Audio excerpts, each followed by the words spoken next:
What if the one choice that could change your life meant giving up everything you had ever worked for? Margot Sinclair had spent years building an empire. Power, wealth, and control were all she had ever known. But when a single act of kindness leads her to a struggling single dad and his bright-eyed daughter, she's forced to question everything.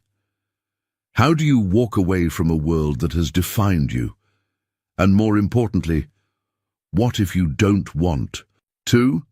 This is a story about love, redemption, and the kind of choices that define us. Stay with me until the end. You won't want to miss what happens next.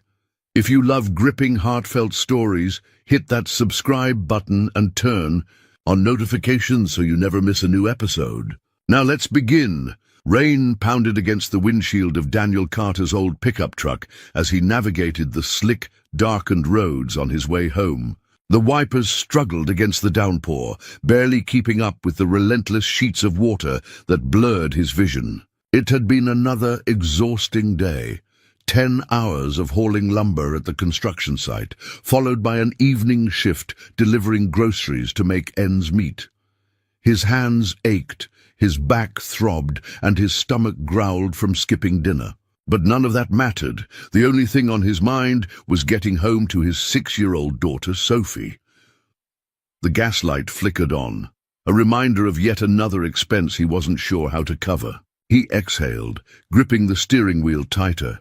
Just a few more miles, he muttered to himself. He turned onto the familiar cracked pavement of his neighborhood, where dim porch lights flickered in defiance of the storm. Then, out of nowhere, a flash of movement on the side of the road caught his eye. Daniel instinctively hit the brakes, his heart lurching as he squinted through the rain-streaked glass. A small, shivering shape huddled near the curb, its golden fur soaked and matted against its frail frame. A dog, alone, helpless. He hesitated. Bringing in a stray dog was the last thing he needed. He barely had enough food for himself and Sophie, and their tiny rental house was already a financial burden. Logic told him to drive away, to let animal control handle it. But then he imagined Sophie's big brown eyes, the way they always lit up when she saw a dog in the park. He imagined her voice full of innocence and hope. "Daddy, every lost puppy needs a home." With a sigh, Daniel pulled over and reached for the old hoodie in the passenger seat. Stepping out, he was instantly drenched. The cold rain seeped through his clothes, but he barely noticed. The dog flinched as he approached, curling in on itself. "Hey, buddy," he murmured, crouching down. "It's okay. I won't hurt you." The dog lifted its head, revealing soft, pleading eyes, deep brown and full of silent fear. Daniel's chest tightened. He knew that look. It was the same look Sophie had the night her mother left. His resolve cracked. "All right," he muttered, wrapping the hoodie around the trembling animal. "Let's get you out of this mess." The dog barely resisted as he lifted it into his arms, its damp body pressing against his chest. He hurried back to the truck, cranked up the heat, and laid the shivering creature on the worn passenger seat. The dog curled up immediately, exhausted but trusting.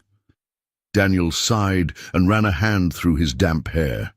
He was going to regret this.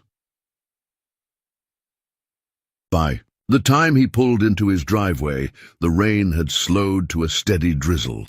Their tiny home, one bedroom, peeling paint, and a leaky roof, wasn't much, but it was safe. Sophie's nightlight glowed softly from her window, a beacon of warmth in the storm. He carried the dog inside, careful not to wake his daughter. But the second he stepped through the door, Sophie stirred. "Daddy?" Her sleepy voice drifted from her room, followed by the soft patter of bare feet on the old wooden floor. Daniel turned, already bracing for the excitement. Sure enough, the moment she saw the dog, her eyes widened with pure joy. "A puppy!" she gasped, running over. "Is it ours?" Daniel chuckled, kneeling down. "Easy, kiddo. He's lost. I just found him in the rain." Sophie gently touched the damp fur, her little fingers careful and full of wonder. The dog, surprisingly, wagged its tail just once. That means he likes me, she whispered, as if it were a secret only they shared. Daniel sighed. He knew that look on her face too. Hope. The kind that made it impossible to say no. We'll keep him for now, he relented, ruffling her messy curls. But we have to find his owner, okay? Sophie beamed. Okay. As he dried off the dog with an old towel, he murmured, What should we call him until then? Sophie scrunched up her nose in thought. Lucky. Daniel raised a brow. Lucky. Yeah. She nodded confidently. Because he's lucky you found him. Daniel couldn't argue with that. But he had no idea just how much this dog would change their lives. As Sophie drifted back to sleep, Lucky curled up beside the couch where Daniel sat, deep in thought. The storm outside had quieted, but inside him a different storm raged. One of uncertainty, of wondering if he had just made his life more complicated, or if this tiny act of kindness was about to set something far greater into motion. At that moment, he wasn't sure if Lucky was the lucky one. Maybe, just maybe, they all were. Morning light streamed through the thin curtains of Daniel Carter's modest home, casting a soft glow over the worn-out furniture. The storm had passed, leaving behind a crisp freshness in the air. But inside, Daniel's mind was far from peaceful. Lucky lay curled up at the foot of the couch, his golden fur now clean and dry. The night before, after Sophie had fallen back asleep, Daniel had taken extra care to make the dog comfortable. He had fed him bits of leftover chicken from dinner, one of the few things in their fridge, and made sure he had a warm place to sleep. But now reality was sinking in. This wasn't just a moment of kindness. It was another responsibility he wasn't sure he could afford.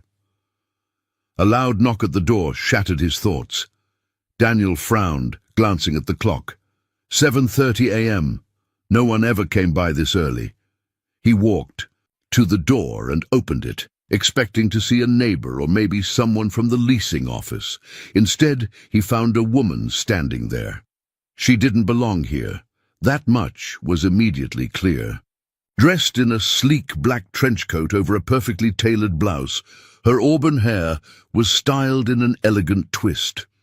A pair of sharp, assessing eyes regarded him, their blue-grey depths scrutinizing every inch of him, his house, his situation. She looked out of place, like a queen who had somehow wandered into the wrong part of town.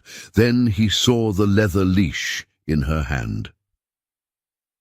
"I believe you have something that belongs to me," she said, her voice smooth, practiced, and laced with just a hint of annoyance. Daniel blinked. His tired mind took a moment to catch up before realization dawned on him. The dog. His gaze dropped to Lucky, who had come to stand beside him, tail wagging slightly. The dog let out a small whimper, shifting nervously. Daniel looked back up at the woman. "You're his owner?" She gave a small nod, her gaze unwavering. "Yes, I've been searching for him for days." Daniel crossed his arms, instinctively guarded. "Well, he was soaking wet and alone in the middle of a storm last night. I didn't see any tags, and he looked terrified. You sure he belongs?" "To you?" The woman's jaw tensed slightly. "Yes, I'm sure." Silence stretched between them. Lucky let out another soft whimper, inching closer to Daniel's leg, pressing against him as if seeking comfort. Daniel narrowed his eyes. "He doesn't seem too eager to go with you." The woman exhaled sharply, clearly frustrated. "Look, I appreciate you taking care of him, but I didn't come here to debate. His name is Bailey, and I would like him back." Sophie's small voice cut through the tension. "Bailey?" Daniel turned to find his daughter standing in the hallway, rubbing sleep from her eyes. Her gaze flickered between Lucky, Bailey, and the woman at the door. But we named him Lucky." The woman's expression softened slightly as she looked at Sophie, but her determination remained. "His name is Bailey, and he's my dog." Sophie's lower lip trembled. "But he likes us." Daniel let out a slow breath, running a hand through his hair. He wanted to argue, wanted to push back, but what could he say? The dog did belong to her. Keeping him would be wrong. Still, something about this didn't sit right. He crouched down, beside Sophie. "Sweetheart, I know you love him already, but he has a home. We have to do the right thing." Tears welled in Sophie's eyes. She swallowed hard, trying to be strong, but her small fingers clenched into fists at her sides. "But Daddy, what if his home isn't good?" Daniel looked up at the woman again, studying her. She was rich, clearly well off, but there was something distant about her. The way she stood, the way she spoke, detached, as if this was just another business transaction. Something wasn't adding up. "He was alone in the rain," Daniel said, choosing his words carefully. "No collar, no ID. You sure you didn't just misplace him?" Her lips pressed into a thin line. "I was. Away on business. He must have gotten out while I was gone." Daniel considered her for a long moment before nodding. "All right, but if he's really yours, then I'd like to see how he reacts to you." Surprise flickered across her face. "Excuse me." "You heard me." He gestured toward the dog. "If Bailey really belongs to you, let's see if he actually wants to go back." The woman hesitated, then crouched down and patted her thigh. "Bailey, come." The dog didn't move. Daniel felt something shift inside him. Lucky Bailey simply stayed where he was, pressed against Daniel's leg, his body tense. His tail did not wag. The woman frowned. "Bailey, come." Still, nothing. Daniel stood up. "Huh." The woman's frustration was now impossible to miss. "He's just being stubborn. He knows me." "Maybe," Daniel said, his voice measured, "or maybe he doesn't want to go." Sophie reached down and stroked Lucky's fur. "Maybe he ran away because he didn't like where he was." The woman's gaze snapped to Sophie, and for the first time something flickered in her eyes. Not anger, not arrogance, something closer. To doubt. Daniel watched her carefully. "Why don't we do this?" he offered. "Give it a day, let him warm back up to you. If he's truly yours, he'll want to go home with you." The woman looked as if she wanted to argue, but then, to his surprise, she let out a breath and nodded. "Fine. One day." She turned on her heel, striding toward her car. Before getting in, she paused. "My name is Margot Sinclair. I'll be back tomorrow." With that, she drove away, leaving Daniel standing in the doorway, watching the taillights disappear down the street. One day. That was all he had. But somehow, he had the feeling this wasn't just about a dog anymore. Daniel couldn't shake the tension from his body as he watched Margot Sinclair's car disappear down the street. The morning's encounter had left him uneasy, not just because of her sharp demeanor, but because of Lucky's, or Bailey's, reaction. The dog hadn't moved, hadn't wagged his tail, hadn't acknowledged her the way a pet should its rightful owner. That was what made Daniel wary. Yet, there was something in Margot's expression before she left, a flicker of doubt. He had seen it, and that meant something. He closed the door and turned to Sophie, who still had one hand resting gently on Lucky's back. "Are we really going to let her take him, Daddy?" she asked, her voice small but firm. Daniel sighed. "Sweetheart, if he belongs to her, it's only fair." Sophie's lip quivered, but she nodded. "But what if he's not happy with her?"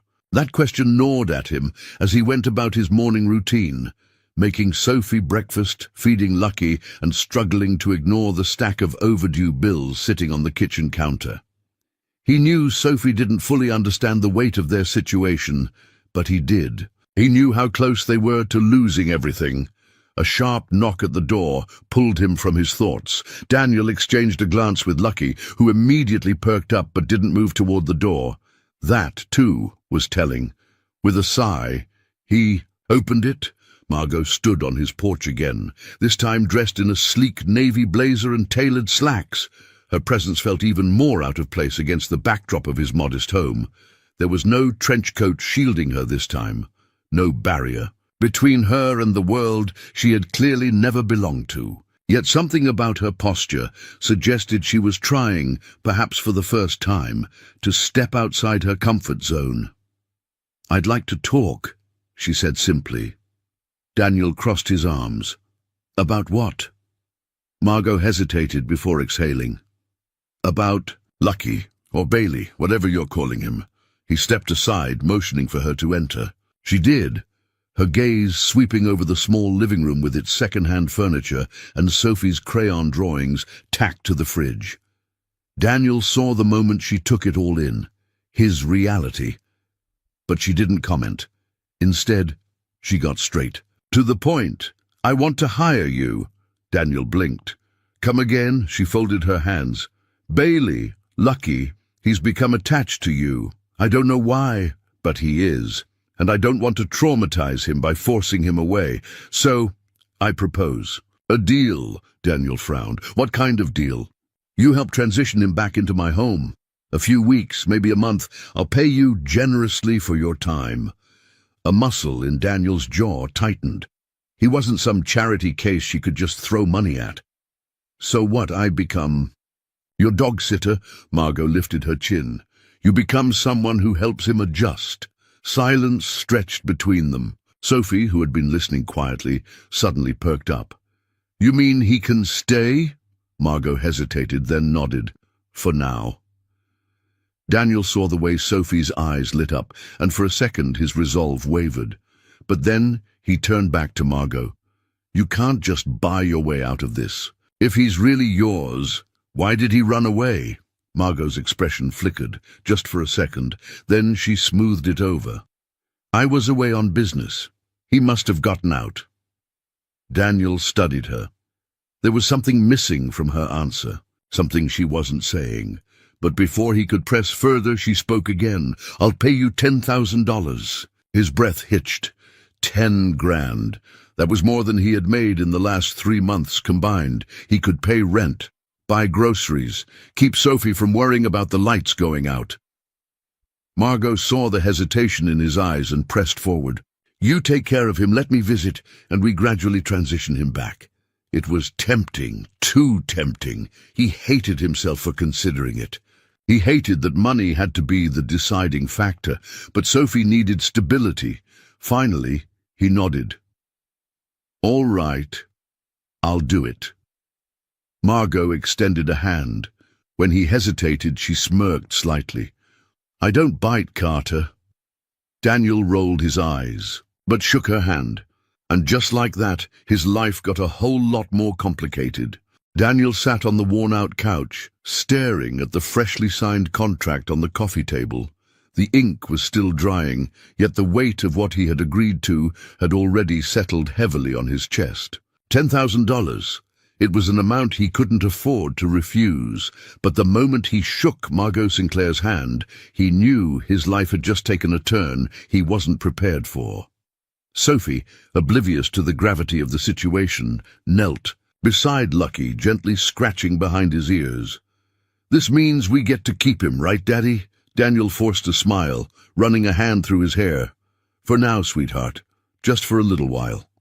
A knock at the door made him tense. He had expected Margot to at least wait a day before coming back, but when he opened the door, she was there, standing tall in a pristine white blouse and tailored black pants.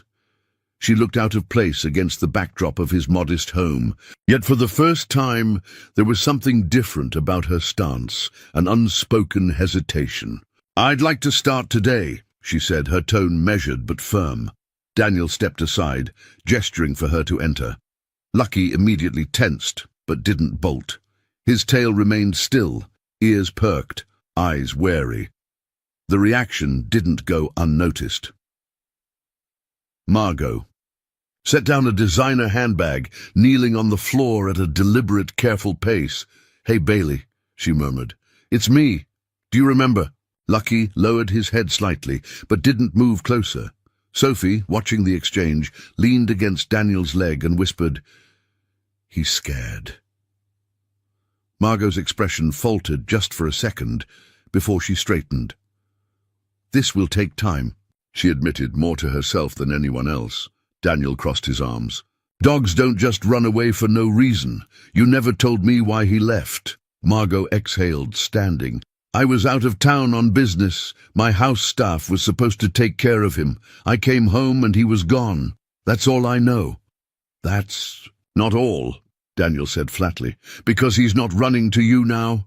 A flicker of something unreadable crossed Margot's face. Frustration? Guilt? It was gone before he could place it. Instead of answering, she turned her attention back to Lucky. "If I had known he was unhappy, I would have done something about it." Daniel scoffed.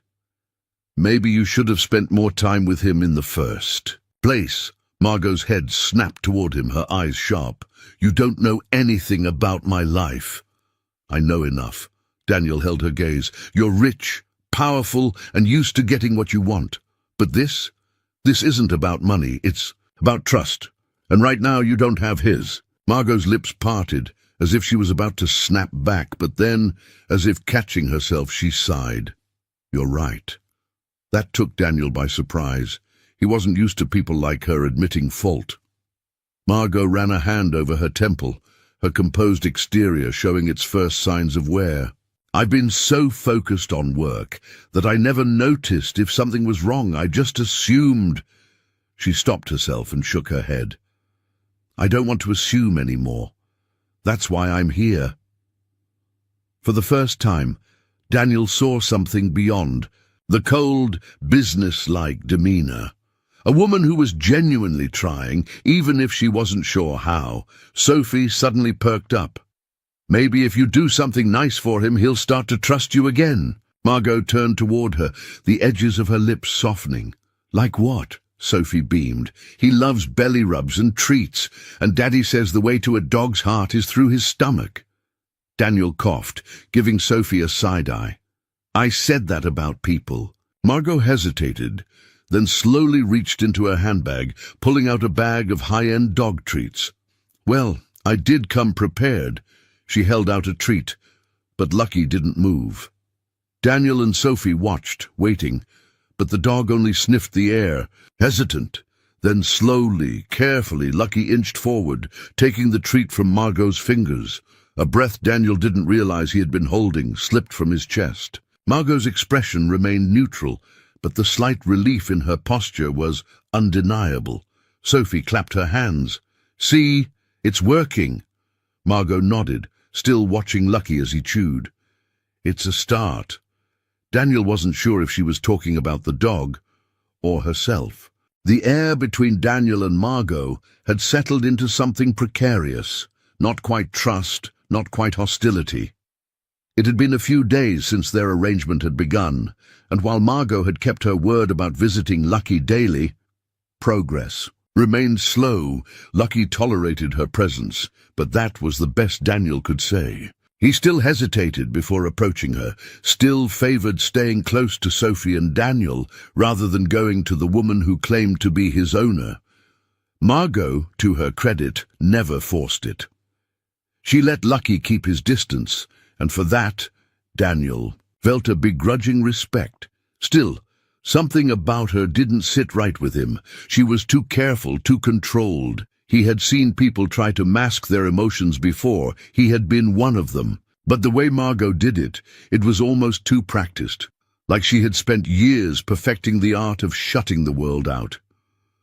That night, after Sophie had gone to bed, Daniel stepped onto the porch to find Margot standing by her car, staring off into the night. "You planning on leaving, or are you just admiring my fine parking lot?" he asked, leaning against the doorframe. Margot turned to him, her expression unreadable. "I used to live in a neighborhood like this," Daniel raised. "Brow, that was unexpected. Really? Can't picture you outside of some high-rise penthouse." A small, almost wistful smile touched her lips. "That came later." She paused, then exhaled. "I didn't grow up with money, Daniel. My parents, they worked constantly just to keep food on the table. My mother cleaned houses. My father worked construction. That made Daniel pause. He had assumed she had always been privileged, that she had no idea what it meant to struggle. But the way she said it, the way her voice turned slightly distant, told him that this was a past she didn't share often. "What changed?" he asked, his voice softer than before. Margot glanced down, her fingers tightening on the edge of the car door.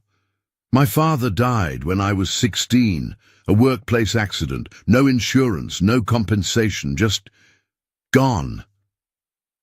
She swallowed, and for the first time since he had met her, she looked vulnerable. "My mother spiraled.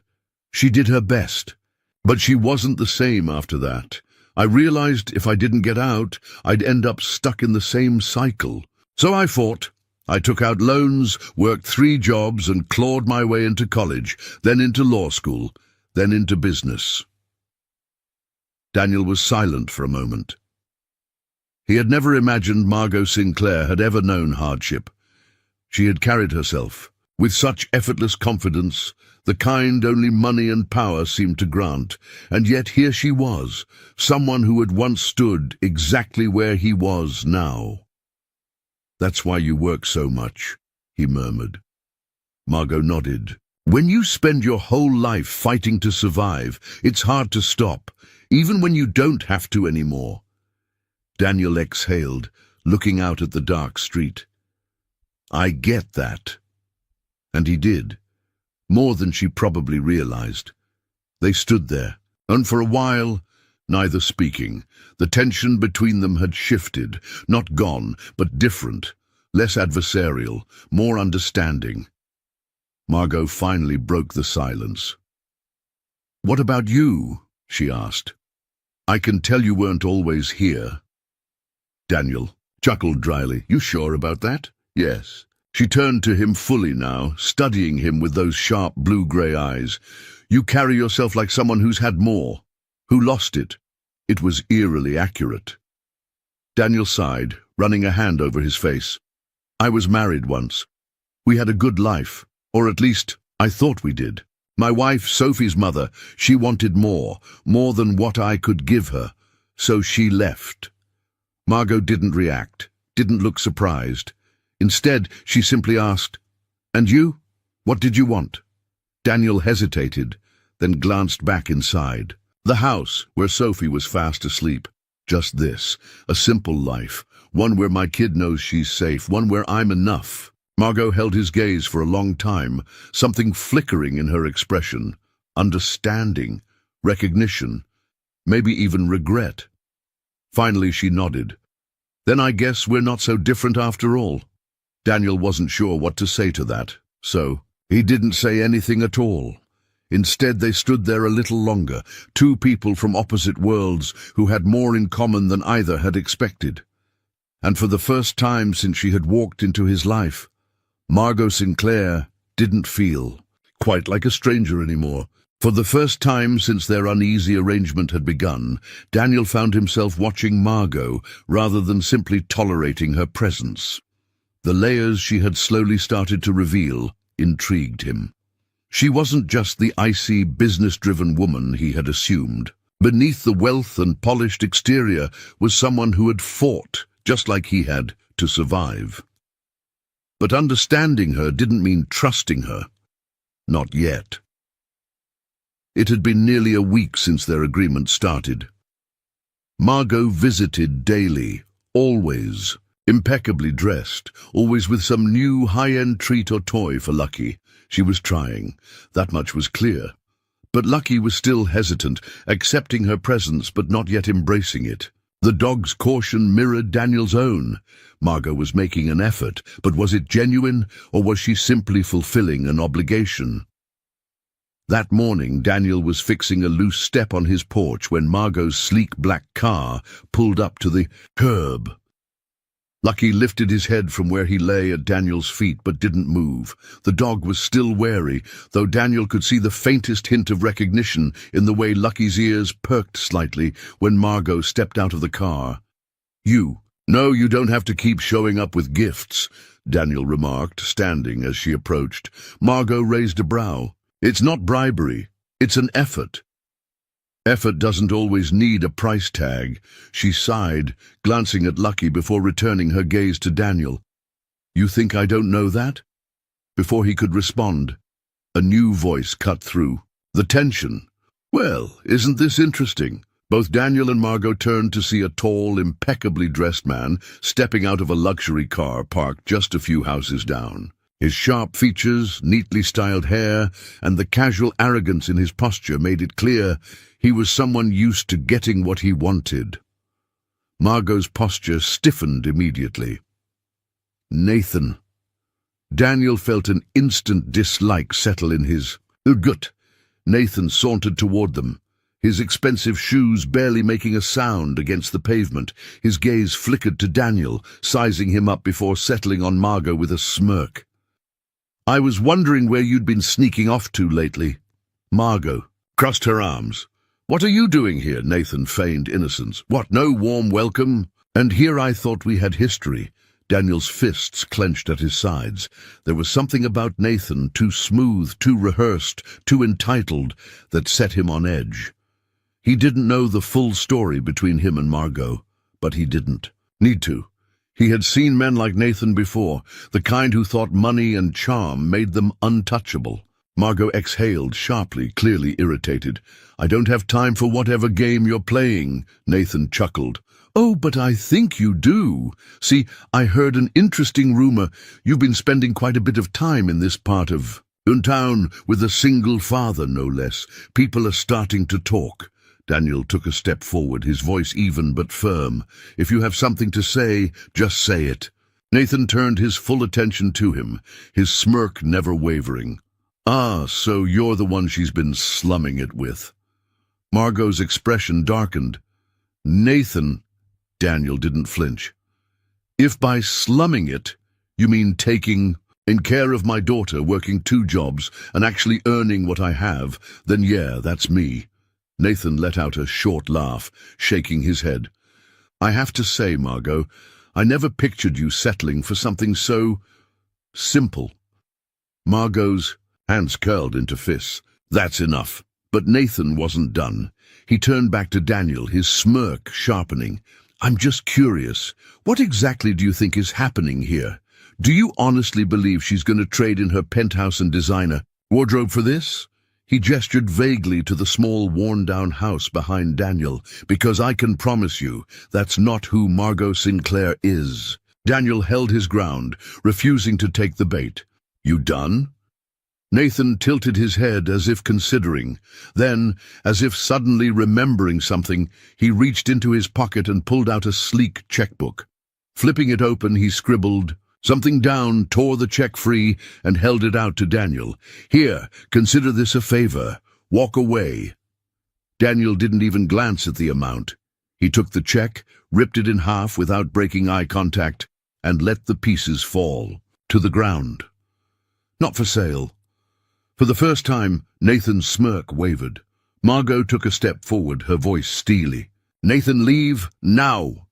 Nathan's jaw clenched, but after a long pause, he let out a slow, amused exhale. Suit yourself. He turned on his heel, sauntering back to his car. Before getting in, he threw a final glance over his shoulder. Just don't say I didn't warn you. The car's engine roared to life, and in moments, he was gone. Daniel let out a breath, looking at Margot. So, that was fun. Margot let out a humorless laugh. That's one word for it. She ran a hand over her temple, suddenly looking exhausted. Nathan's my ex-fiancé, and a mistake I'd rather not repeat. Daniel nodded, letting that settle. He had his own thoughts about Nathan, none of them good. But for now, the only thing he knew for sure was that whatever was happening between him and Margot, it had just gotten a whole lot more complicated. Daniel sat on the porch, staring at the torn pieces of Nathan's check still fluttering slightly in the evening breeze. The encounter had left a bitter taste in his mouth. Nathan wasn't just some arrogant businessman. He was a calculated threat. The way he had spoken, the way he had smirked, told Daniel everything he needed to know. Nathan wasn't done. Margot stood a few feet away, arms crossed, staring out at the dimly lit street.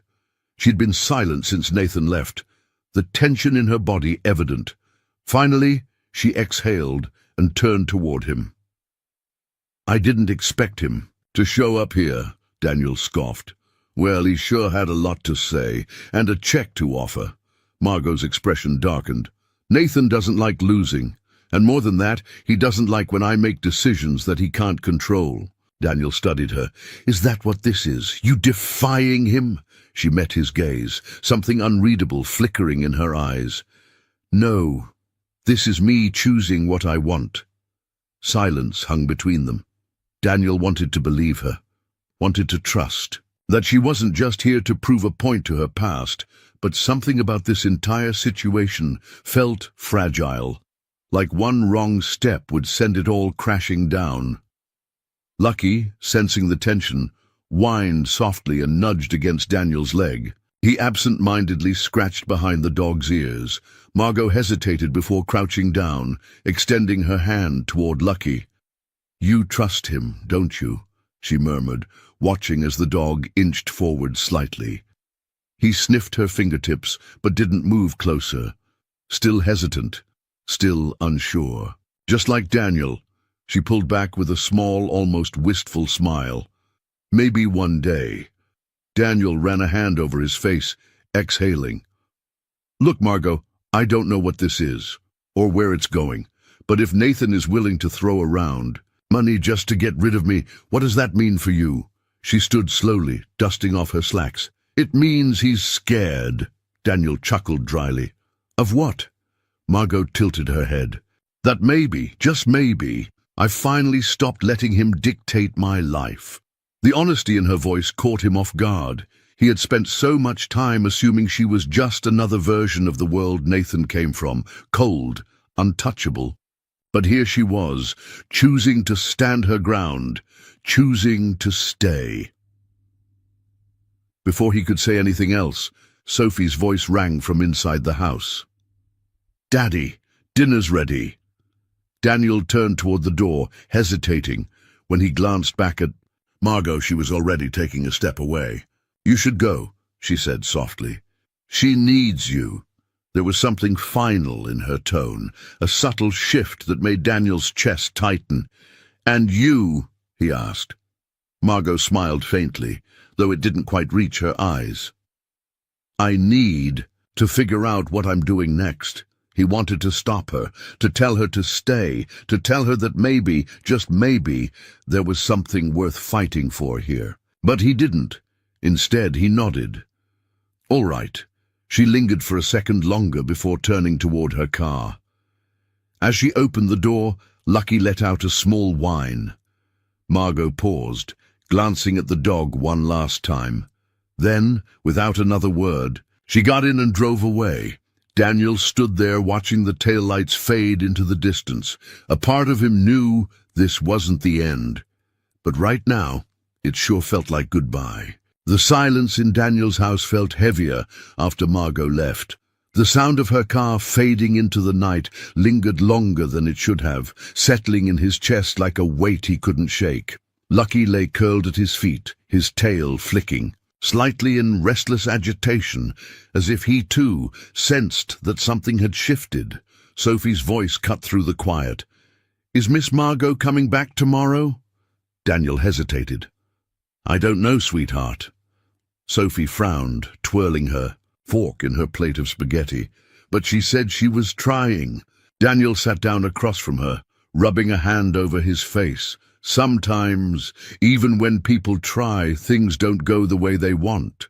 Sophie tilted her head, eyes full of innocent wisdom. "Then they should try harder." He smiled despite himself, reaching over to ruffle her hair.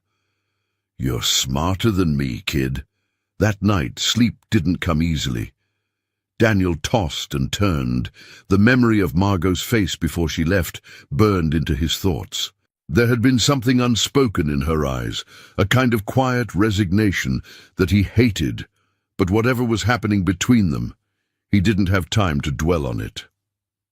The next morning, his phone buzzed incessantly on the counter. He groaned, rolling over and grabbed it.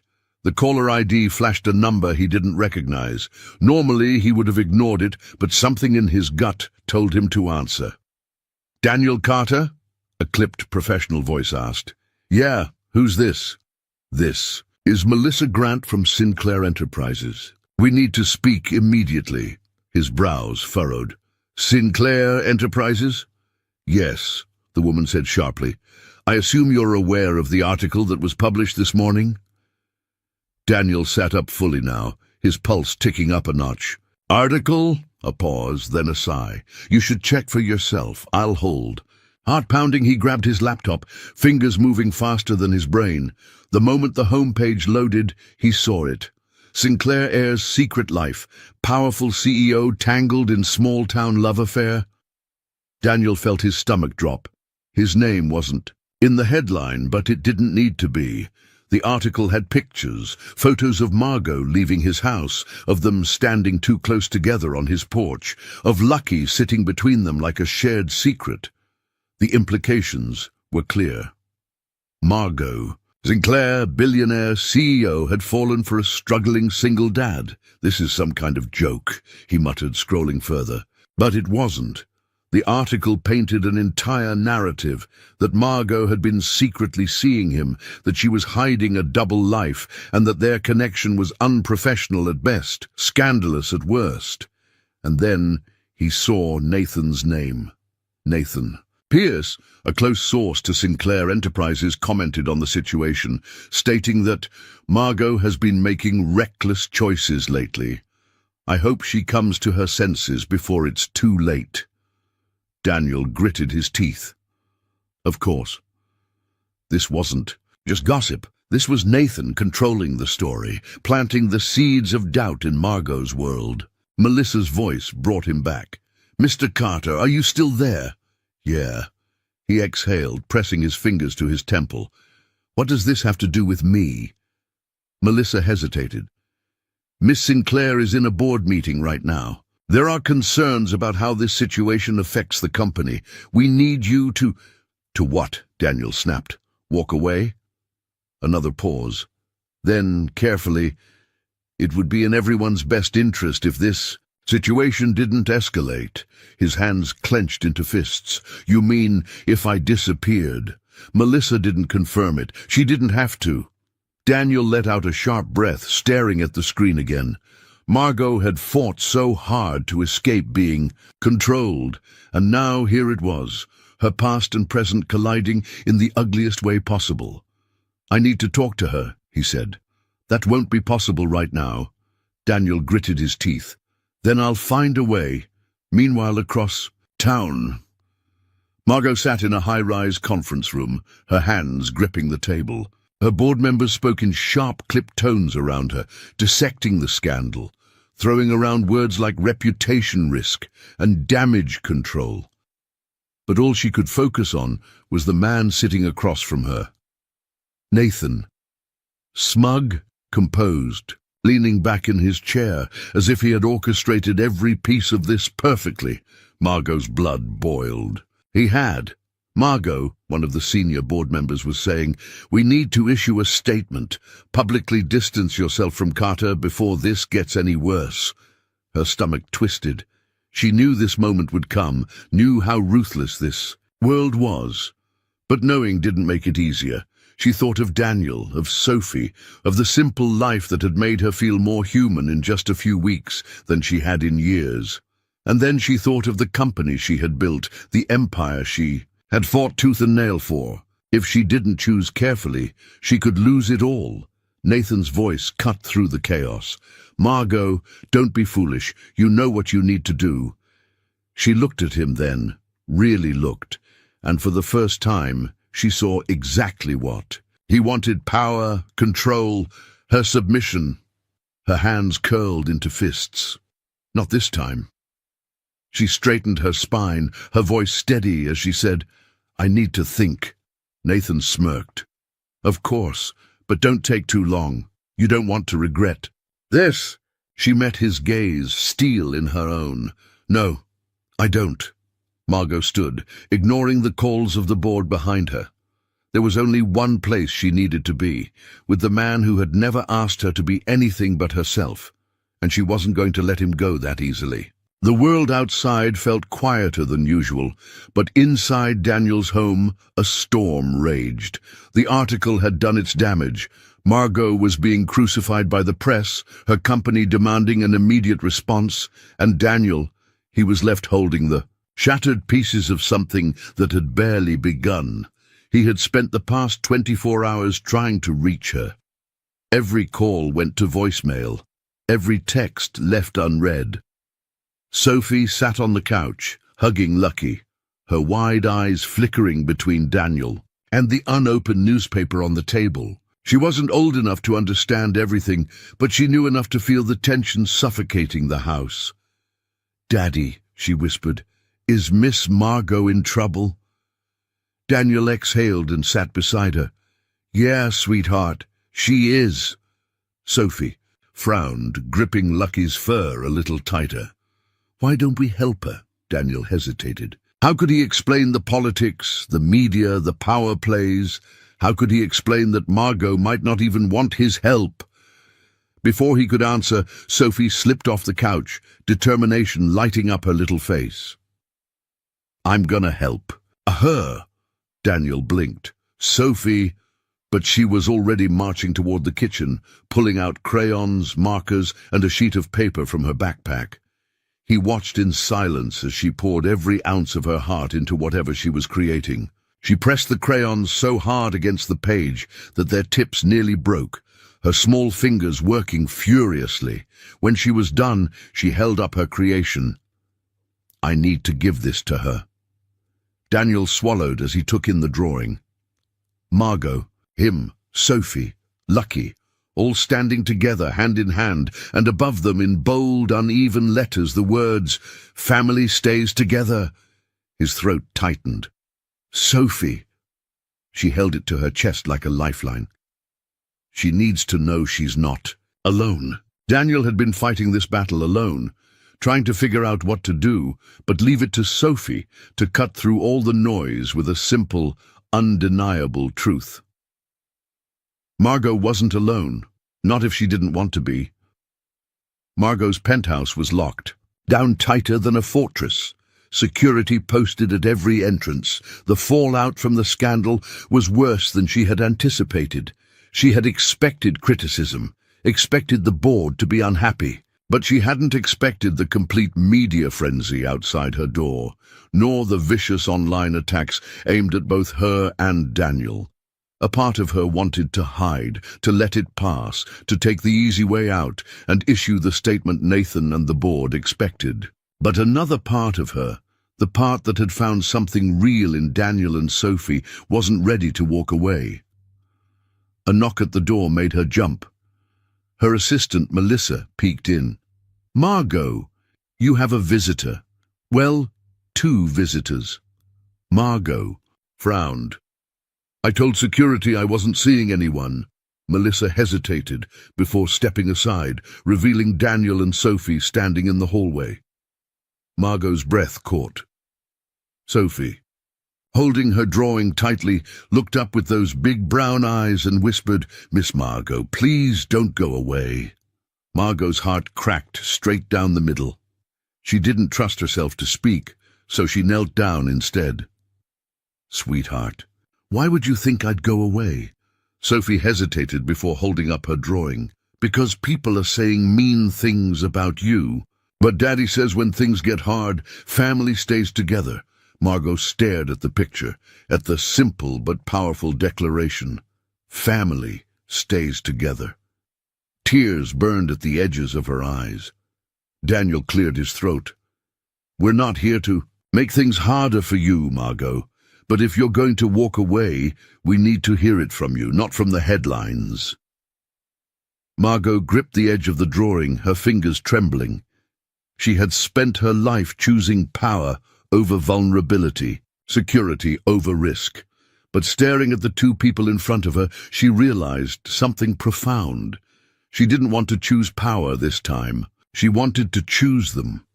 Slowly she stood and looked Daniel in the eye. "I don't want to walk away."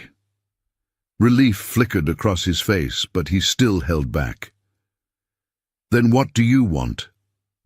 Margot inhaled deeply, exhaling all the fear, all the control, all the walls she had built around herself.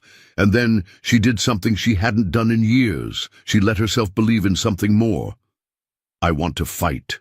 Margot sat in the quiet of her penthouse, staring at the city skyline. The world outside was moving, but inside she was still. Sophie's drawing lay on the table in front of her, the words "family stays together" echoing in her mind. She had spent her life making logical, calculated choices, but this wasn't a business deal. This was something more, something real.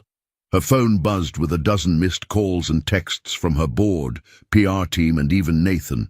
They all wanted the same thing: damage control. But for the first time in her life, Margot didn't care about damage control. She cared about doing what was right. Across town, Daniel was trying and failing to go about his normal routine. He stacked lumber at the hardware store, his hands moving on autopilot, his mind racing with a storm of thoughts. Margot had said she wanted to fight. But what did that mean? Could she really go against everything she'd built, against the people who controlled her world? And even if she did, was he enough?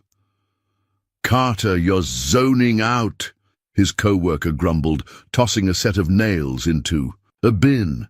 "You keep hammering the same spot. You're going to put a hole in the counter." Daniel blinked down at his hands. Sure enough, he had been hammering the same nail for nearly 5 minutes.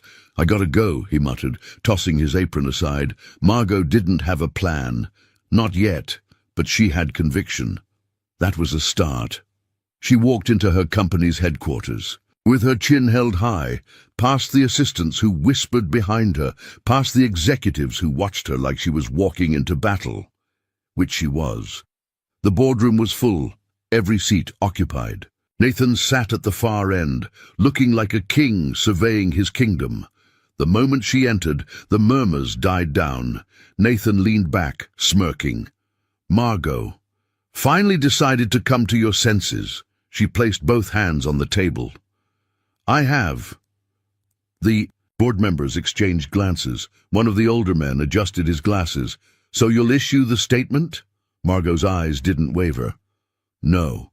Silence. Nathan's smirk flickered. "Excuse me?" "I said no." She straightened. "I'm not denouncing Daniel Carter. I'm not walking away from this." The room exploded in protests. "This is reckless. The media frenzy alone. We have investors to think about." Nathan remained silent, watching her with something dangerous in his gaze. Margot waited for the noise to die down before speaking again. "For years I've done what's expected of me. I've played the game, I've followed the rules, and for what? To be told who I can and can't be seen with, who I'm allowed to care about." She let her gaze sweep across the room. "No, more." The older board members sighed. "Margot, we're not saying you can't live your personal life, but the optics—" "I built this company," she cut in. "Not Nathan, not any of you, and I won't let it dictate my life." Nathan finally spoke, his voice smooth.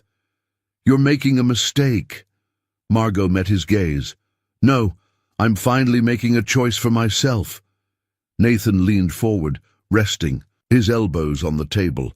"You do realize that defying the board like this could cost you everything." Margot's pulse pounded. She had spent years building Sinclair Enterprises. It was her legacy, but what was the point of power if she was miserable? What was the point of money if she had no one to share it with? She exhaled. "If keeping this company means giving up who I am, then it's not worth having." More silence. This time, heavier. Nathan tilted his head, amusement flickering in his eyes. "So, what now? You throw it all away for some single dad and his kid?" Margot's lips curled into a slow, knowing smile. "You'll find out soon enough." She turned on her heel and walked out, not looking back. Daniel was halfway home when he saw the car pull up. Margot stepped out, heels clicking, against the pavement. There was something different about her, not the polished CEO, not the guarded woman he had first met. This Margot was lighter, freer. Daniel met her halfway, searching her face. "Margot," she smiled softly. "I quit." His brows shot up. "You... what?" She laughed, and it was the first genuine, uninhibited laugh he had heard from her. "I told them I wasn't going to let them control me anymore. And if that meant stepping away, so be it." Daniel ran a hand over his face, trying to process. "Margot, you worked your whole life for that company." "I know," she said simply, "but you and Sophie showed me something more important." His heart pounded. "And what's that?" Margot stepped closer, looking up at him with clear, unwavering eyes. "That power and success mean nothing if I don't have something real to come home to." A beat of silence stretched between them before Daniel finally let out a slow breath, shaking his head with a small smile. "You're crazy," Margot smirked. "A little." Then, before he could say anything else, she reached for him and kissed him. It wasn't rushed, it wasn't hesitant, it was a choice, one she was making without fear, without hesitation. Daniel froze for only a moment before pulling her closer, one hand slipping into her hair, the other settling against the small of her back. When they finally broke apart, Margot smiled against his lips. "So, did that answer your question?" Daniel chuckled, pressing his forehead against hers. Yeah, it did." Lucky barked in the background, and Sophie's voice rang from the porch. "Does this mean Miss Margot is staying forever?" Margot turned, smiling at Sophie. "If that's okay with you," Sophie beamed. "Yes." Daniel exhaled, his heart full. He had spent so long wondering if he was enough, and now, for the first time, he wasn't wondering anymore, because Margot had chosen him, chosen them, and she wasn't looking back. Margot had never felt this light before. The weight of expectations, of boardrooms and corporate battles, had been lifted the moment she walked away from Sinclair Enterprises, and yet she knew this was just the beginning. Walking away had been the easy part. Proving that she truly belonged in Daniel and Sophie's life would be harder. The morning after she had left everything behind, Margot found herself in the kitchen of Daniel's small home, standing beside him as he poured coffee into two mismatched mugs. The aroma filled the space, warm and grounding, but there was still an undercurrent of hesitation between them. Daniel finally spoke. "So, what now?" Margot exhaled, staring down at the steaming mug in her hands. "I don't know, and that terrifies me." He studied her, his gaze softer than she expected. "You really left everything behind?" She nodded. "Nathan and the board gave me a choice. Stay in power or choose this." She motioned around the small kitchen, at Lucky curled up by the door, at Sophie's colourful drawings pinned to the fridge. "I chose this." Daniel ran a hand through his hair. "And you don't regret it?" Margot didn't hesitate. Not for a second. A small, almost relieved smile played on his lips. "I still don't understand why." Margot reached for his hand, gripping it gently but firmly. "Because for the first time in my life, I want something that isn't measured by profit margins and market shares. I want a life that actually means something." A beat of silence stretched between them before Daniel gently squeezed her hand. "That's a hell of a leap, Sinclair," she smirked.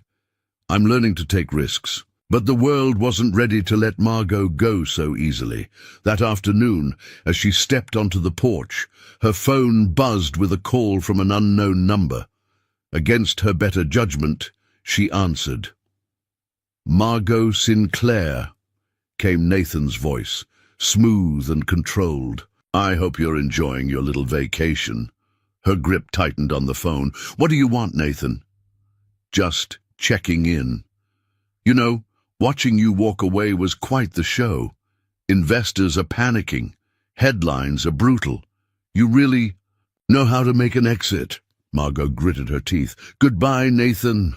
"Wait," he said quickly, his tone shifting. "You don't have to throw it all away. I can fix this. We can fix this." If you come back now, we can say it was a misunderstanding, that you took a leave of absence, but you're ready to reclaim your rightful place." Margot almost laughed. "You really think I want that?" Nathan's voice hardened. "You think a man like Daniel is ready for the kind of scrutiny that comes with being tied to you? Do you really think his daughter deserves to have reporters digging into her life?" Her stomach turned. That was Nathan's greatest weapon, planting seeds of doubt. He wasn't outright threatening them. He didn't need to. He was just reminding her what her world could do to people like Daniel and Sophie. Margot took a slow breath. "You don't scare me, Nathan." Nathan chuckled. "We'll see how long that lasts." The call ended, leaving a bitter taste in her mouth. That evening, as Daniel tucked Sophie into bed, Margot sat by the window, staring at the stars. When Daniel joined her, she didn't say anything at first. Then quietly she said, "Nathan called." Daniel tensed. What did he want?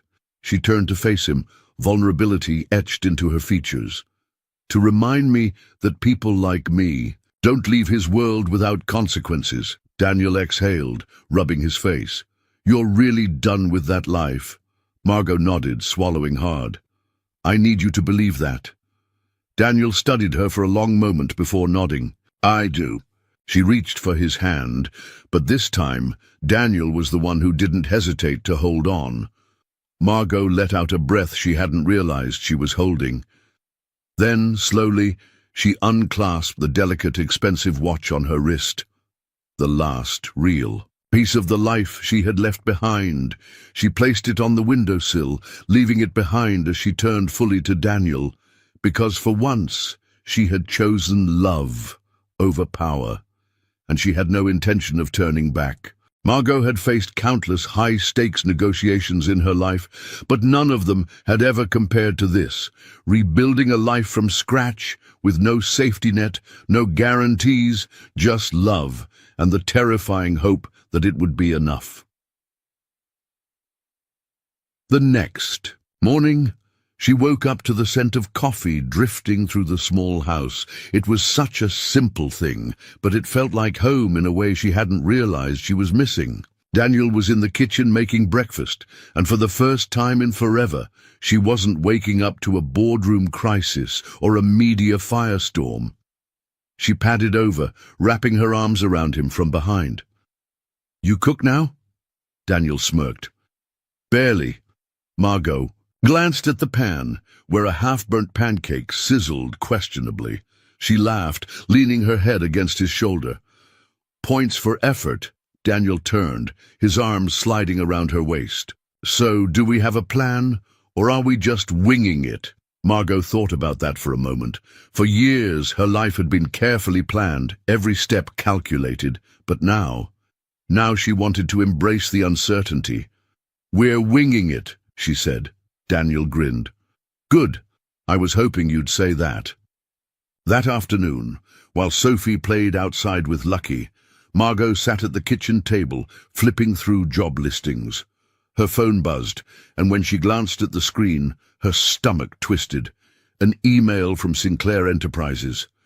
She hesitated. Before clicking it open, "Margot, the board is offering you one last chance to reconsider. We can spin this in your favor. Think carefully. This opportunity will not come again." Melissa Grant Margot stared at the words. One last chance. A few weeks ago, she might have considered it. She might have told herself she could have both. Power and love. But now she knew better. Without a second thought, she deleted the email. She had already made her choice. That evening the doorbell rang. Daniel answered it, and Margot's heart clenched when she saw Nathan standing there, looking, too composed, too smug. "Nice place," he said, stepping inside, uninvited. "Very charming." Daniel tensed beside her, but Margot held up a hand, stepping forward. "What do you want?" Nathan sighed dramatically. "I came to see if you'd finally come to your senses, but judging by the fact that you're still here, I guess not." Margot crossed her arms. "I have no interest in whatever game you're playing." Nathan's expression darkened. You think you can just walk away? That the world will let you?" He let out a low chuckle. "You have no idea how ruthless people can be." Margot met his gaze, unwavering. "I do, but I also know I don't need your approval anymore," Nathan smirked. "Fine, if you want to throw your life away for—" He flicked his gaze toward Daniel. "This, then so be it." Daniel took a step forward. "You should leave." Nathan held his hands up in mock surrender. "Relax, I'm already gone." He turned to Margot one last time. "Enjoy your new life, Sinclair. Let's see how long it lasts." As the door closed behind him, Margot let out a slow breath. Nathan was finally out of her life. Daniel turned to her. "You okay?" She smiled, and for the first time in a long time she really was. "Yeah, I am." A week later, Margot stood at the park, watching as Sophie chased Lucky through the grass, giggling wildly. Daniel stood beside her, his hand brushing against hers. "You know," he said, glancing at her, "I still don't get it." Margot raised a brow. "Get what?" he smirked. "Why you chose this?" She turned to him, her expression soft but certain. "Because for the first time in my life, I know what real power is. And it's not in boardrooms or billion-dollar deals." Daniel tilted his head. "Then what is it?" Margot laced her fingers through his. "It's this. It's waking up to burnt pancakes and bedtime stories. It's knowing that no matter what happens, I'm not alone." Daniel exhaled, shaking his head with a smile. "You really did fall for us, didn't you?" Margot laughed. "Hopelessly." He leaned in, pressing a kiss to her forehead. "Good. Because we're not letting you go." Margot closed her eyes, letting the warmth of the moment settle over her. She had spent her whole life chasing something she thought she needed, only to realize everything she had ever wanted was right here, and she wasn't looking back. Thank you so much for watching this story. I'm really curious, where are you watching from? Drop your location in the comments below. I love seeing how far our stories travel, and if you enjoyed this video, don't forget to hit that subscribe button and turn on notifications so you never miss another story. Your support means the world. Like, comment, and share if this story resonated with you. I'd love to hear your thoughts. Once again, thank you for being here. You make this journey so special. See you in the next one.